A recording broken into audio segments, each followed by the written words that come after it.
1989 সালের ডিসেম্বর ফিলিপাইনের কেন্দ্রীয় ব্যাংকে জমা পড়ে একটি $100 নোট। ব্যাংক কর্মচারীর সন্দেহ হলে ডলারটি পাঠানো হয় আমেরিকায়। আধুনিক ল্যাবে ফাইবার অ্যানালাইসিস, আল্ট্রা বায়োমেট্রিক সহ নানান পদ্ধতিতে নোটটি পরীক্ষা করে মার্কিন যুক্তরাষ্ট্রের সিক্রেট সার্ভিস। নোটটি যে নকল অভিজ্ঞরা বুঝতে পারছিল, কিন্তু মূল ডলারের সাথে পার্থক্য ধরতে পারছিল না।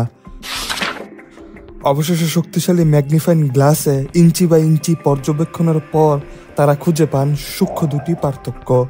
বুঝতে পারেন নকল হলেও এটি কোনো সাধারণ নকল না, বরং আধুনিক জালিয়াতির ইতিহাসে সবচেয়ে নিখুঁত ধোঁকা।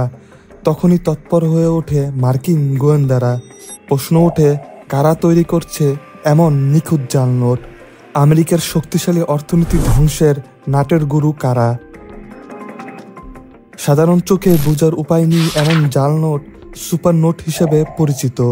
এই ধরনের জাল টাকা ছাপাতে ব্যবহার করা হয় উন্নত প্রযুক্তির এক ধরনের ইন্টালিও নামের প্রিন্টার। সাধারণত কোনো দেশের সরকার ও রাষ্ট্রীয় সংস্থাগুলোর কাছেই থাকে এই ধরনের প্রিন্টিং মেশিন।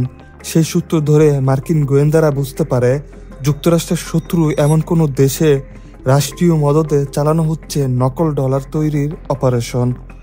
সন্দেহের তীর সর্বপ্রথম যায় ইরানের দিকে, কারণ মার্কিনদের জাত শত্রু তেহরানের কাছে তখন ছিল ইন্টালিও প্রিন্টার। অতঃপর লেবানন, সিরিয়া, রাশিয়া, এমনকি চায়নার উপরও পড়ে সন্দেহ। দফায় দফায় তদন্তের পর সামনে আসে রহস্যময়ী একটি দেশ, উত্তর কোরিয়ার নাম। কিন্তু কেন এমন পদক্ষেপ নিয়েছিল কিম জং উনের দেশ? ডলার ছাপিয়ে কি করতে চাইছিল তারা? 1990 দশকে সোভিয়েত ইউনিয়ন পতনের পর তেল রফতানি বন্ধ হয়ে গেলে ভয়াবহ অর্থনৈতিক সংকটে পড়ে উত্তর কোরীয়রা। সেই সাথে আন্তর্জাতিক নিষেধাজ্ঞা তো ছিলই। সংকট কাটাতে শুরু হয় বিকল্প উপায়ে বৈদেশিক মুদ্রা অর্জনের চেষ্টা। গড়ে তোলা হয় অফিস 39 নামের একটি গোপন সংস্থা। মাদক পাচার, অবৈধ অস্ত্র ব্যবসার পাশাপাশি তারা গোপনে ছাপাতে শুরু করে নকল ডলার।